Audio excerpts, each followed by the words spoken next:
Կիրակի օրը Ադրբեջանի նախագահ Իլհամ Ալիևը առաջին տիկին Մեհրիբան Ալիևայի հետ այցելել է Ղարաբաղի ադրբեջանական զորքերի շփման գոտի, ադրբեջանական լրատվամիջոցների հաղորդմամբ անգամ մինչև 200 մետր մոտեցել է հակամարտ գծին։ Պաշտպանության նախարարը զեկուցել է շփման գծի իրավիճակի մասին։ Veteran prezident Cenab Ali Başkomandan cephe bölgesinde ameliyat şeritinde değişikliği olmamıştır. Նրանք եղել են Թարթարի, Բարդայի, Աղդամի շրջաններում, այցելել Զորամաս, Հիվանդանոց, հրետակոծություններից տուժած բնակավայրեր։ Ալիևը գովաբանել է բնակիչներին, հայրենասիրության համար լուսանկարվել է նրանց հետ, խոստացել վերականգնել տուժած տները, ծափահարություններ ստացել։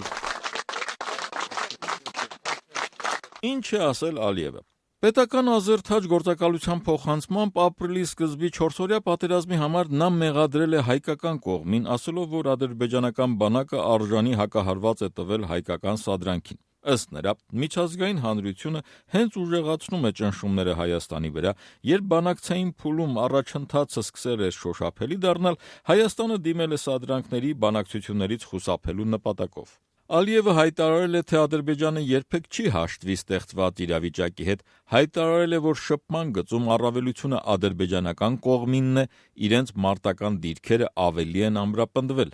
Ալիևն ասել է, թե բանակաշինության համար պետության նախօրոք ձեռնարկած բազմակողմ միջոցները իրենց արդարացրել են։ Նշեմ, որ պետական ահռելի միջոցներից ռազմական ծախսերը տարեցտարի ավելացնելուց բացի Ադրբեջանում 2002 թվականից զինված ուժերի աջակցության հիմնադրամ էր ստեղծվել երկրի նախագահի հրամանագրով։ Report ադրբեջանական կայքը ներկայացնում է մայիսի 1-ի դրությամբ հիմնադրամի միջոցները։ Ավելի քան 73 միլիոն մանատ, $212,000, մոտավորապես 3000 եվրո և 5000 ռուբլի։